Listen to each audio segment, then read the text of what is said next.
Skill वाले jobs कहते हैं, उनमें से करके वो ला रहा है, तो यह दिखाई पड़ता है कि हम कितने सही ढंग से काम कर रहे हैं। माननीय खड़गे जी ने बोला था कि साहब हमने उनसे सीखा और हम ही जो है वो उनसे सीखने के बाद ये नीट का और एनटीए का विषय लाए।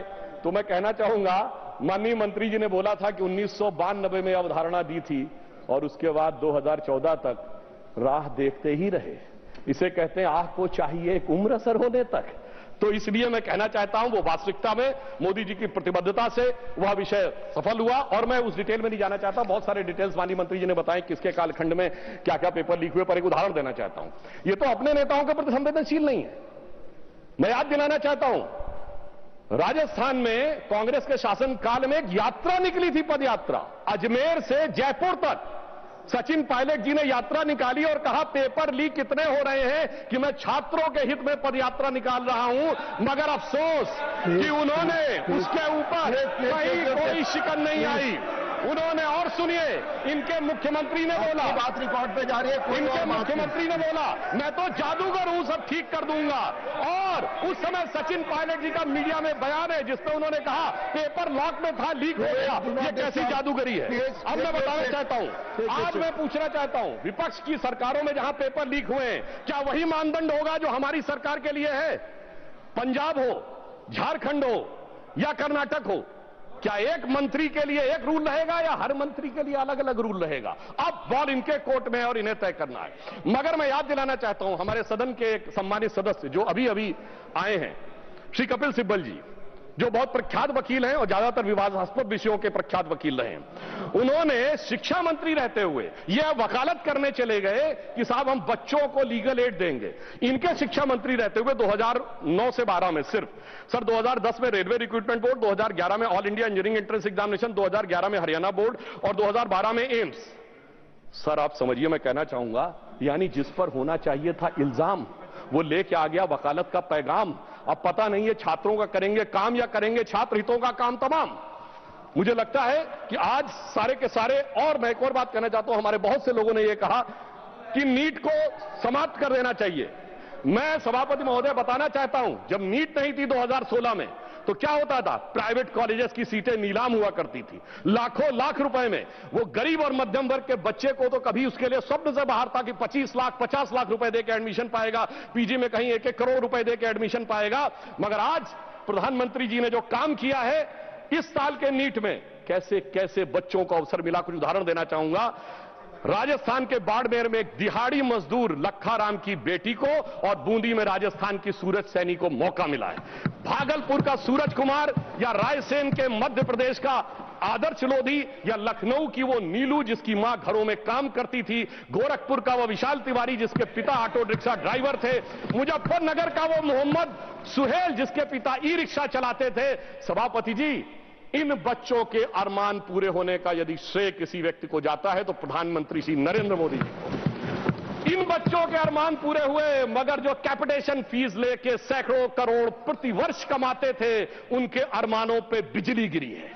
और उस बिजली गिरने के कारण एक कहावत होती है कि तन बदन में आग लगना, मगर सभापति जी इनके तन बदन और धन तीनों में आग लगी हुई है। और मैं कह सकता हूं कि आज जिस प्रकार की आग ये लगाने का प्रयास करते हैं, मैं याद दिलाना चाहता हूं सर, इनकी पार्टी के वरिष्ठ नेता 2024 में क्या बोलते हैं इंजीनियरिंग और मेडिकल के इंट्रेंस टेस्ट में, कि जो क्वेश्चन बनते हैं वो अमुक जाति के लोग बनाते हैं, इसलिए अमुक जाति के लोग उसमें ज्यादा सेलेक्ट होते हैं, और दूसरी जाति के बने तो कौन से। मैं समझ नहीं पाता हूं कि moving charge in magnetic field या इलेक्ट्रोमैग्नेटिक इंडक्शन का अगर कोई फार्मूला होगा उसमें जात कहां से आ गई।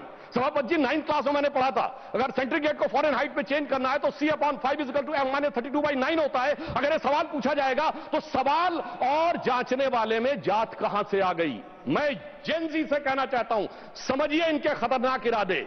ये उस समय भी आपको गुमराह करने में लगे हुए थे, और आज आदरणीय खड़गे जी ने कहा कि SC ST OBC के रिजर्वेशन के बारे में। सभापति महोदय, शिक्षण संस्थाओं में SC ST OBC का रिजर्वेशन, बिजला जी ने बोला था सर, जैसे ही दूसरा वाला वोट बैंक दिख जाता है AMU SC ST OBC reservation साफ, Jamia Millia Islamia SC ST OBC का रिजर्वेशन 7, कश्मीर में SC ST रिजर्वेशन देने की जरूरत ही नहीं है। हजारों संस्थाओं को माइनॉरिटी घोषित करके SC ST OBC का रिजर्वेशन 7। और याद करिए सर, कश्मीर में यह प्रावधान था कि वाल्मीकि समाज की एक बच्ची जब वो PhD करके गई कि यूनिवर्सिटी में लेक्चरर बनना है, तो उससे कहा गया तुम्हारे डोमिसाइल के हिसाब से तो सिर्फ सफाई कर्मचारी बन सकते हो। और ये लोग आके आज मनुस्मृति की बात करते हैं।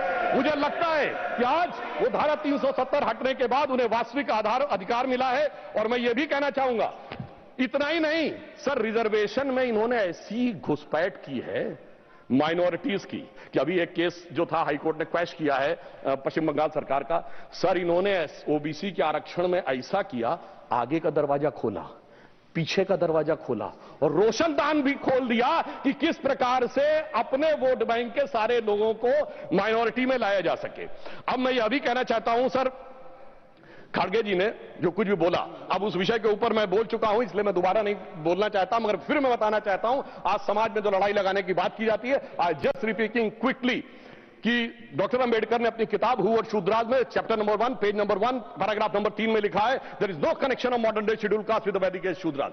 सेकंड, उन्होंने द अनटचेबिलिटी में लिखा है, पेज नंबर 155 पे आप कहेंगे तो मैं अभी आपको ऑथेंटिकेट कर सके दे सकता हूं, जिसमें उन्होंने लिखा देयर वाज नो अनटचेबिलिटी मनुदेरा started on 4th century, subsequent become on 8th century. अब 8th सेंचुरी से इस देश में क्या हुआ था, ये भी याद रखने की जरूरत है। पर मैं ये कहना चाहता हूं सर, एक और बात, कि आज जो लोग कॉम्पिटिटिव एग्जाम वाले बच्चों के लिए कि नेता बनने का प्रयास कर रहे हैं, सर उन्होंने कभी जिंदगी में कंपटीशन देखा है? कभी नहीं देखा सर। ये वो नेता हैं जिन्होंने एजुकेशन में कंपटीशन नहीं देखा, नौकरी में कंपटीशन नहीं देखा, पॉलिटिक्स में कंपटीशन नहीं देखा, और अपनी पार्टी में तो ऐसी रेस दौड़ते थे जिसमें एक ही आदमी दौड़ा होता था। तो आप सोचिए कि जिन्होंने कभी रियल में कॉम्पिटिटिव एग्जाम क्वालिफाई नहीं किया, मतलब फेस ही नहीं किया। दूसरी तरफ हमारे नेता नरेंद्र मोदी जी जमीन से एक एक परीक्षा को पूरे करते हुए किस प्रकार से उभर कर सामने आए, तो साफ समझा जा सकता है। मैं सर कोट करना चाहता हूं सर, दुनिया की सबसे बड़ी, सर आपने अपने टर्न में बोलिए, दुनिया की सबसे बड़ी कंपनी एनवीडिया के चीफ सर जेनसेन हुआंग ने 23 सितंबर 2024 को कहा है, एनवीडिया के CEO ने, उसने कहा whenever I meet PM Modi I find an incredible student in him. तो एक तरफ है हमारे नेता जो motivated, dedicated and incredible student है, दूसरी तरफ एक वो है जो फ्रस्ट्रेटेड, रिजेक्टेड और हर लोकसभा सत्र के बाद इंटरनेशनली इनविजिबल नेता है।